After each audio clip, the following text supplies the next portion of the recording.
The automated doors of St. Jude of the Valley Regional Medical Center slid open at 5:45 a.m., admitting a damp chill from the autumn fog. In the main lobby, the terrazzo floors bore the faint, clean scent of pine disinfectant and decades of foot traffic. Dr. Julian Vance, the chief executive officer, walked with a stride that matched the architecture, sharp, efficient, and unyielding. At 48, Julian had successfully steered 2 metropolitan community hospitals through complex mergers before taking the helm at St. Jude 3 years ago. His hair was touched with silver at the temples, his tailoring immaculate beneath a crisp white lab coat. He wore less for clinical practice and more for institutional gravity. To his right walked Marcus Vance, the hospital's legal counsel, and Julian's younger brother. Marcus carried a thick leather portfolio, his eyes scanning a printout of the third quarter operational deficits. "The numbers aren't sustainable, Julian," Marcus said, keeping pace. "The board is looking at the uncompensated care metrics for the outpatient clinics. We're out of alignment with the regional directive by 7%. "The clinics are the community anchor, Marcus," Julian replied, his voice a low, resonant baritone. "But they have to be run with fiscal discipline. You cannot treat patients if the lights are off. We've allowed operational drift under the guise of benevolence." They stopped at the central elevators. The doors opened to reveal Sister Beatrice, a member of the founding order that had deeded the hospital to the community 50 years prior. Though the sisters no longer managed daily operations, Beatrice remained on the board of trustees, her presence a quiet reminder of the hospital's origin. "Good morning, Dr. Vance, Marcus," Sister Beatrice said, her voice carrying the dry warmth of a retired schoolteacher. "You're both early. Is the budget committee meeting ahead of schedule?" "Good morning, Sister," Julian said, offering a tight, professional smile. "We're reviewing the efficiency protocols for the outpatient palliative and community health programs this morning. We need to ensure every dollar allocated translates to measurable outcomes." Sister Beatrice looked at him, her gaze settling briefly on the small silver pin on his lapel, a 3-year service award.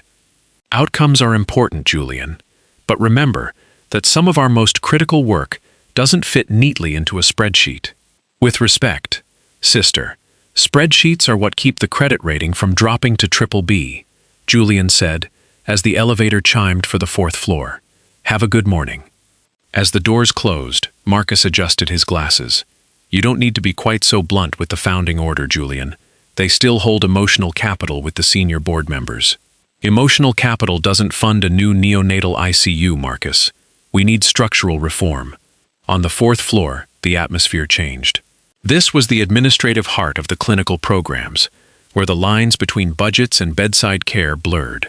At the end of the hall sat the office of the Director of Community Outreach and Patient Liaison, a position held by Eleanor Vance, Julian's wife of 22 years. Eleanor was already at her desk, a cup of lukewarm tea beside a stack of patient charts and community assistance applications.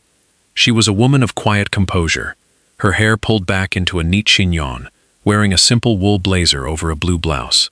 She had begun her career at St. Jude 24 years ago as an oncology nurse, transitioning into administration when the hospital shifted from a small Catholic facility to a regional medical center. "The new intake forms for the low-income prenatal clinic aren't standardized, Eleanor," Julian said, entering without knocking. Marcus remained by the doorway, shifting his weight. Eleanor looked up, her expression calm, unsurprised. "They aren't standardized because they include the social determinants assessment, Julian. We need to know if these women have stable housing and food security. Otherwise, the medical interventions fail." "The social determinants assessment adds 4 pages to the data entry," Julian countered, leaning against the edge of the desk. "It's delaying the billing cycle for Medicaid reimbursement.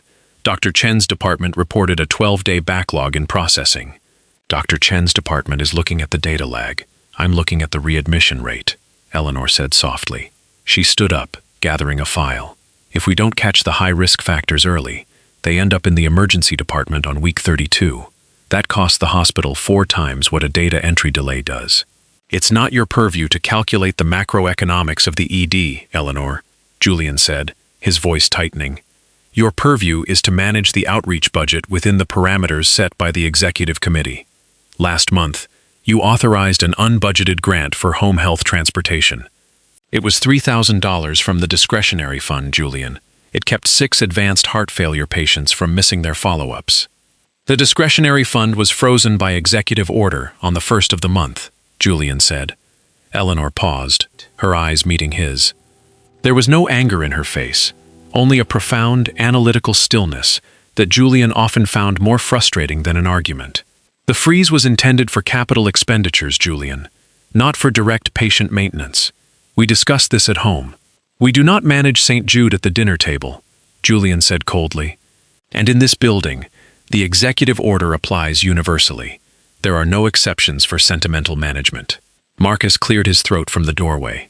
Julian, the chief of surgery is waiting in the executive conference room. We should move. Julian glanced at his watch. We'll conclude this at the afternoon briefing, Eleanor.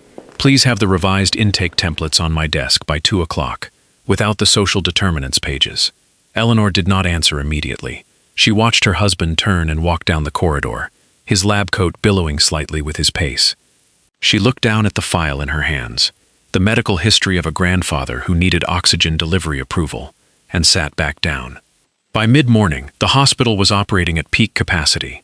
The emergency department had taken in 3 multi-vehicle accidents from the foggy highway, and the surgical suites were running 40 minutes behind schedule. In the staff lounge on the 3rd floor, Dr. Sarah Jenkins, the head of internal medicine, was pouring herself a cup of stale coffee.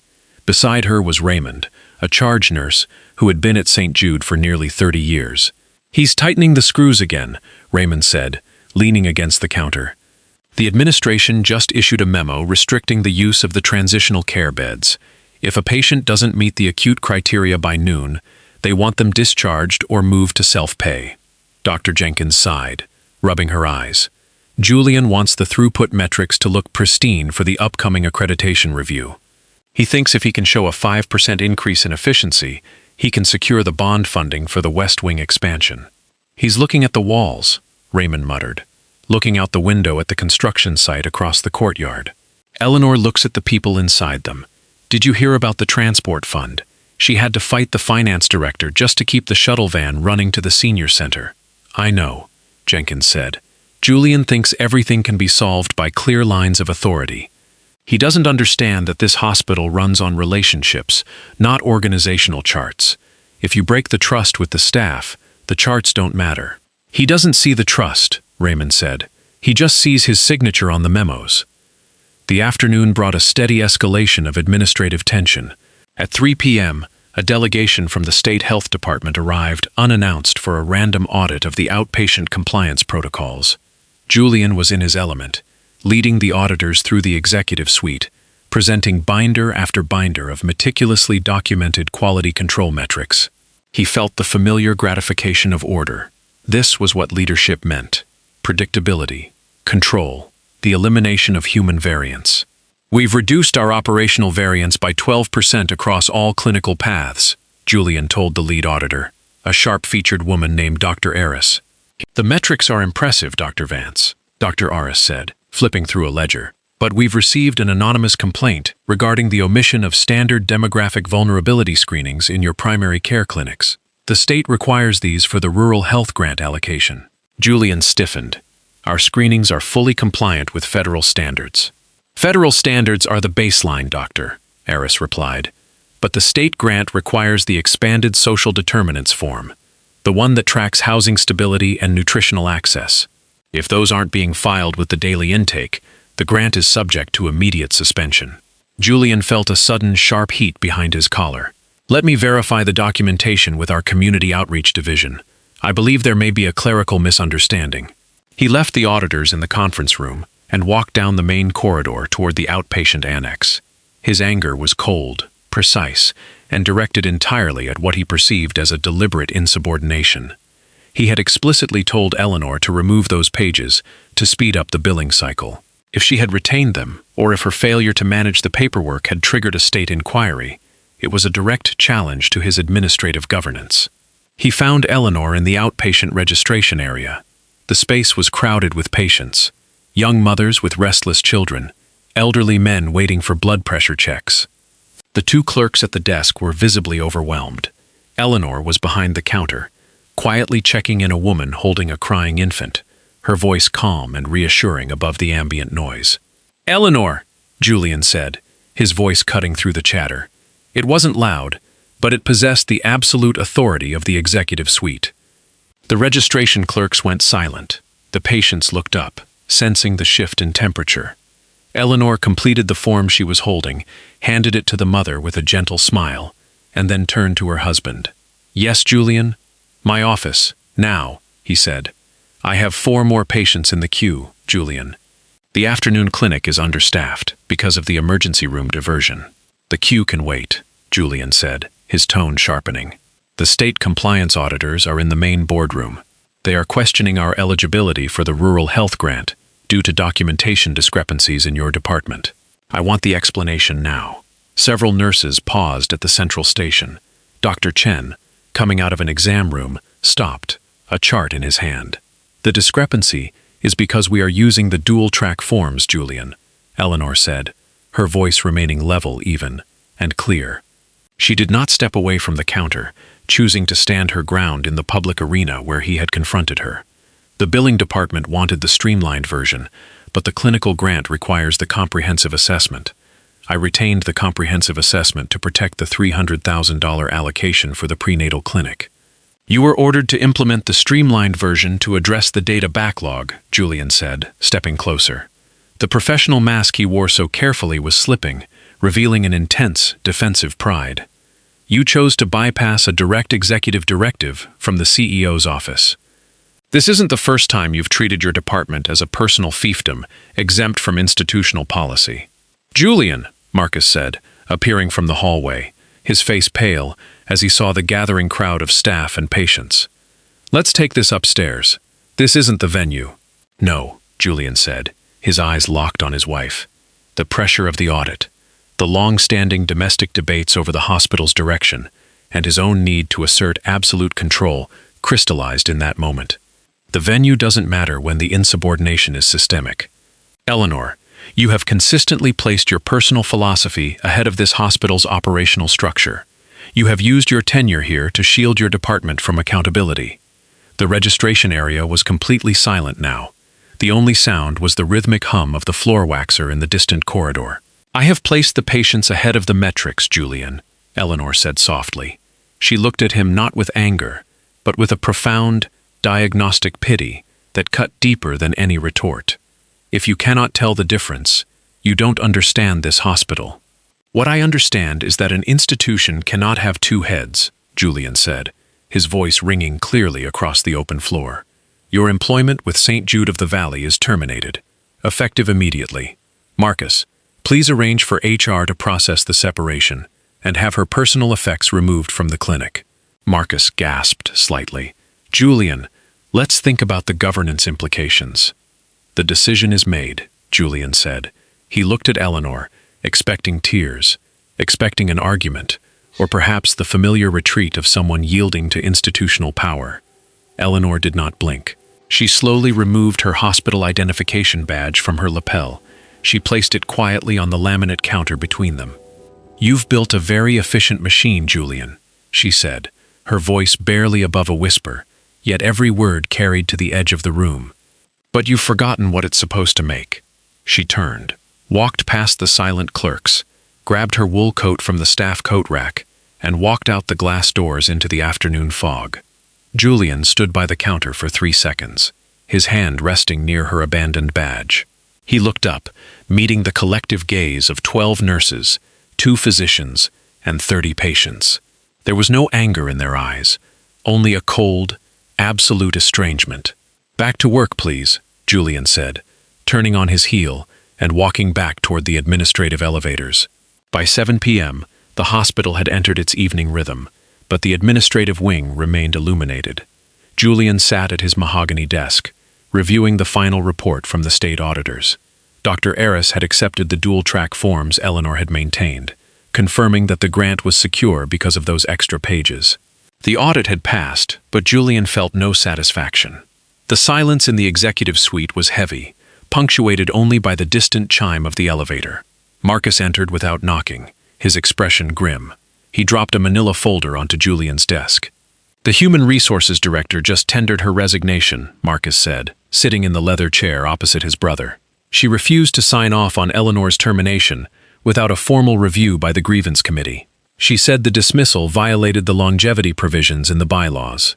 "I am the chief executive," Julian said, not looking up from his laptop.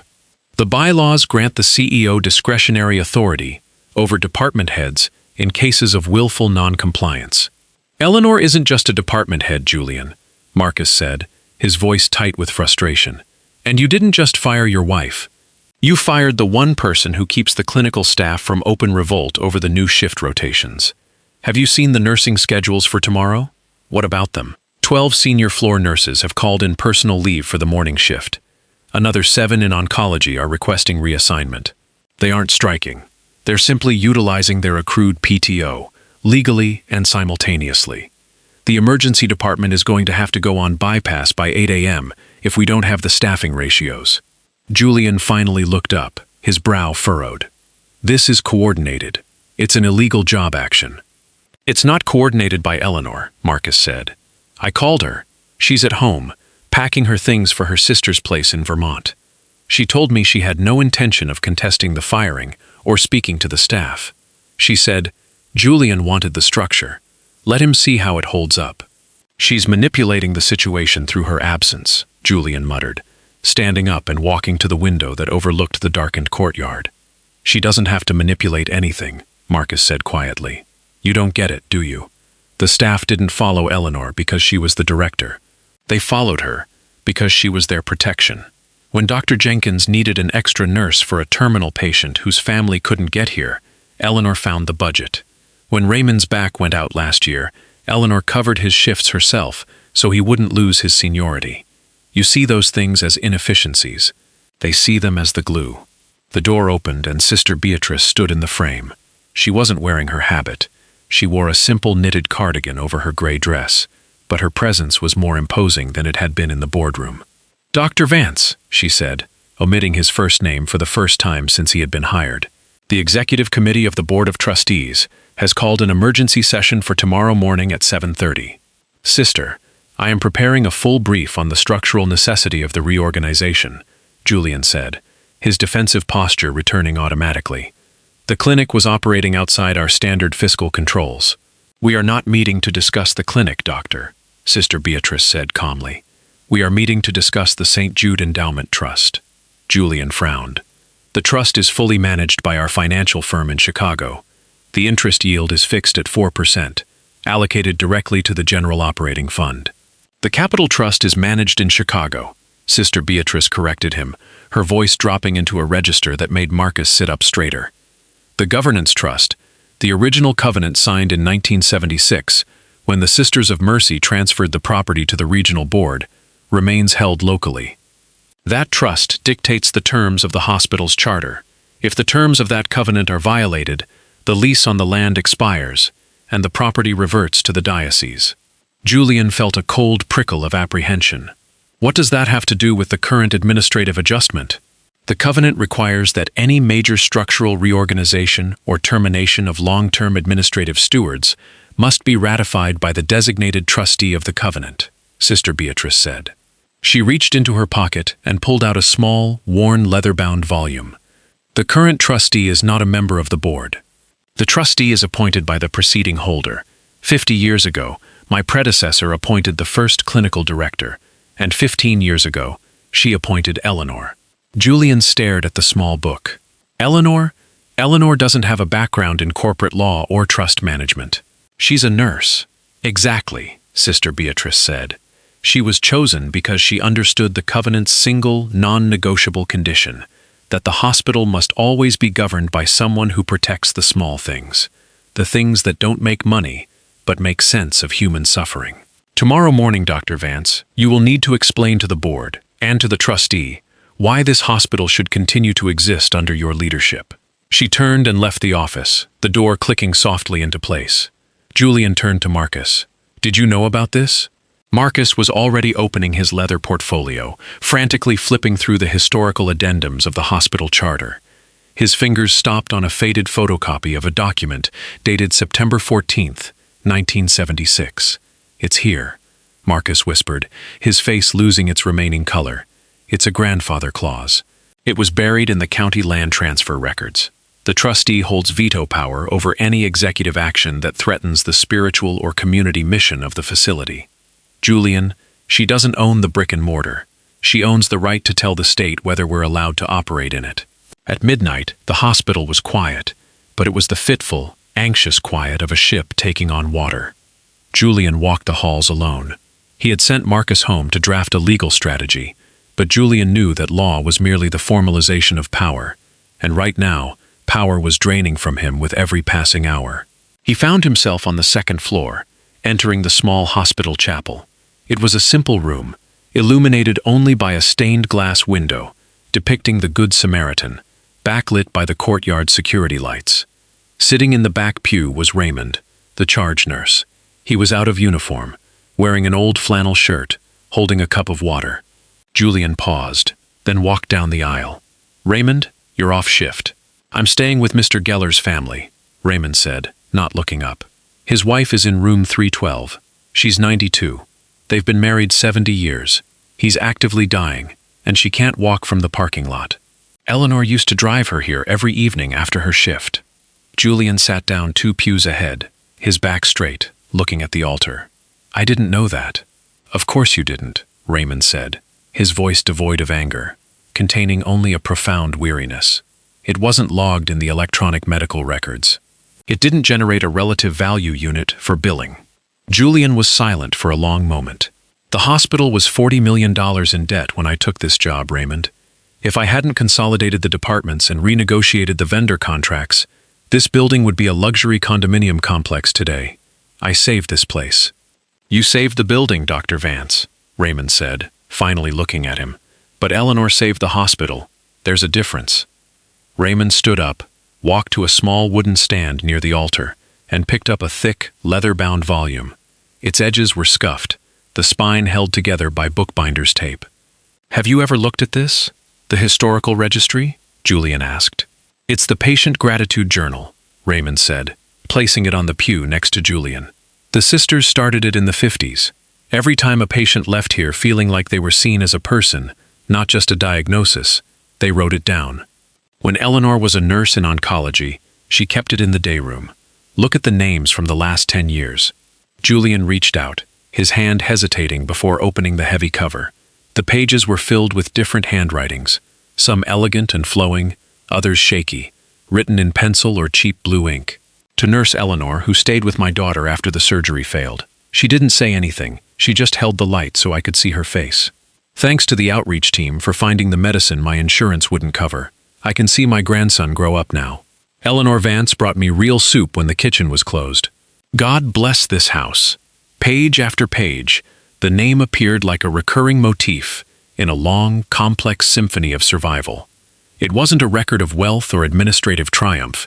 It was a ledger of small kindnesses that had built an invisible, impregnable fortress of loyalty around his wife. "When you fired her," Raymond said softly from the doorway of the chapel, "you didn't just fire an administrator. You told every person who ever wrote in that book that their stories didn't matter anymore. That's why the nurses aren't coming in tomorrow, Dr. Vance. They aren't angry at you. They're mourning." Julian sat alone in the chapel for an hour, the book open on his lap. He looked at his own signature on the executive decrees posted on the bulletin board outside the chapel door. They looked small, rigid, and temporary against the handwritten pages of the journal. The boardroom on the 5th floor was filled by 7:15 a.m. The long oak table was surrounded by the 12 members of the Board of Trustees, local business leaders, university representatives, and the remaining 3 sisters of the order. Julian sat at the head of the table, his computer open, his slides ready. He looked exhausted, the shadows under his eyes pronounced, but his posture remained disciplined. Marcus sat to his left, his papers arranged in neat, defensive rows. At exactly 7:30, the double doors opened. Sister Beatrice entered, followed not by a lawyer or a corporate representative, but by Eleanor. She wore the same blue blouse and gray wool blazer she had worn the day before. She carried no briefcase, only a small manila folder containing the original 1976 covenant documents. The board members rose out of respect, not for her title, which she no longer held, but for her presence. Julian remained seated for a fraction of a second, then stood up slowly, facing his wife across the expanse of the room. "Good morning, Eleanor," Julian said, his voice disciplined. "Good morning, Dr. Vance," she replied, taking a seat at the foot of the table opposite him. Sister Beatrice sat beside her. The chairman of the board, a retired appellate judge named Arthur Pendleton, cleared his throat. "This meeting has been called to address the administrative status of the Community Outreach Division and the operational stability of the medical center following yesterday's personnel action. Dr. Vance, you have the floor." Julian looked at his slides, then at the faces of the board members. He saw Judge Pendleton's stern, watchful eyes. He saw the sorrow on the faces of the sisters. He looked down the long table and met Eleanor's steady, clear gaze. He closed his laptop. The click sounded like a small gavel in the silent room. "I have a presentation prepared regarding the operational metrics of the outpatient clinic," Julian began, his voice dropping its usual performative resonance, becoming conversational, grounded, and strangely direct. "But it is irrelevant. Yesterday, I terminated the Director of Community Outreach for what I defined as insubordination. I believed she was disrupting the institutional alignment necessary to secure our financial future." He paused, looking down at his hands, then back up at the board. "I was incorrect," Julian said. Marcus looked up, startled, his hand moving toward his brother's arm, but Julian waved him off. "I confused authority with leadership," Julian continued, his words measured and clear. "I believed that because I had the title to sign the contracts, I had the sole responsibility for the institution's survival. I looked at the budget deficits and saw a technical problem to be solved through compliance and efficiency. I failed to see that Eleanor's non-compliance wasn't defiance, it was stewardship. She was protecting the very assets that make this hospital valuable to the community, the trust of our staff, and the safety of our most vulnerable patients." The room was absolutely still. Judge Pendleton leaned forward, his hands clasped on the table. "Dr. Vance, are you rescinding the termination?" "The termination is null and void under the terms of the 1976 covenant, which I did not fully comprehend until last night," Julian said. He looked directly at Eleanor. "But more importantly, it is rescinded, because it was an error of judgment. A hospital cannot be led by someone who sees its core mission as an operational variance." Eleanor looked at him, her analytical stillness softening for the first time. She saw the cost of that statement to his pride, a pride she had lived with for over 2 decades. It was an authentic admission, delivered not as a theatrical apology, but as a professional assessment of his own limitations. She opened her manila folder. "Thank you, Dr. Vance. The trustee's office accepts the reinstatement, but we must address the structural reality moving forward." She stood up and walked to the whiteboard at the side of the room, picking up a marker. She didn't draw a new organizational chart. Instead, she wrote 3 numbers: 74, 12, 3. 74% of our clinic patients return because they trust the continuity of care, Eleanor said, her voice natural and commanding the room through its clarity. 12% of our nursing staff are currently eligible for retirement.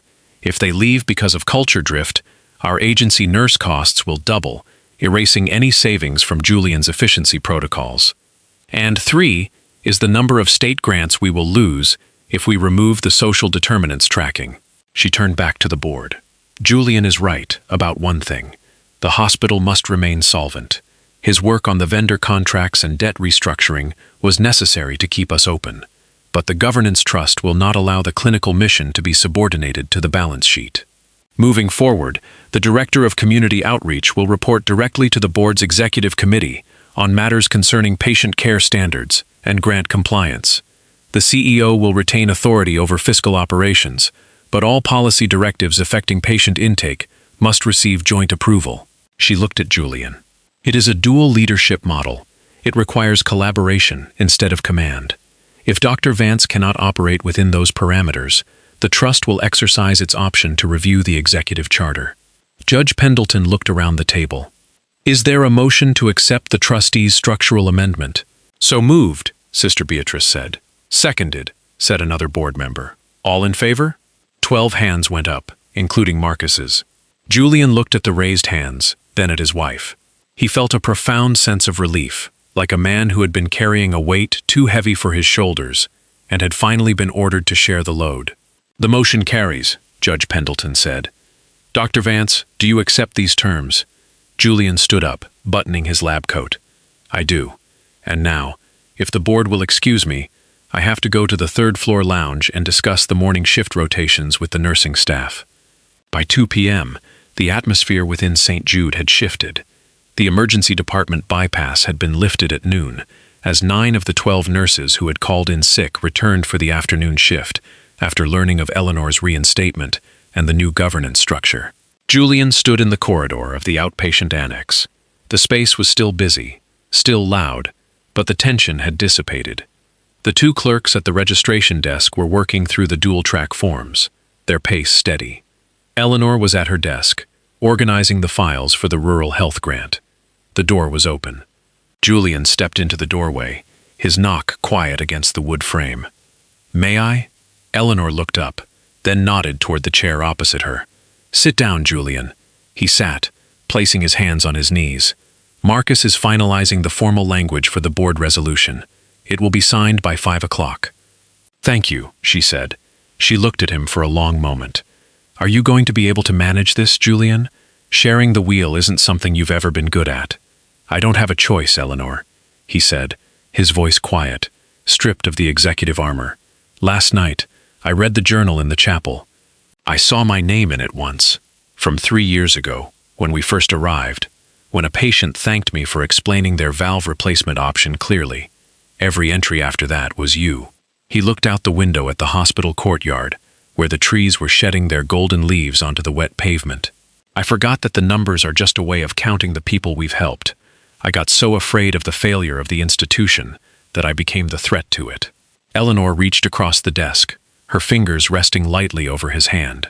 It wasn't a dramatic gesture of reconciliation, but a professional and personal realignment. "We both want the same thing, Julian. You want the house to stand. I want the people inside to be warm. You can't have one without the other." "No," he agreed, his hand turning to hold hers. "You can't." The evening shift change at 7 p.m. was orderly. The automated doors continued to slide open and shut, admitting the night staff, the visitors, and the families who came to sit with the sick. In the chapel, the patient gratitude journal lay on its small wooden stand under the stained glass window. A young woman, whose mother had been admitted to the oncology ward that afternoon, entered the quiet room. She looked around, saw the book, and picked up the attached pen. On a fresh page, beneath the long record of service that defined the true history of St. Jude of the Valley, she began to write.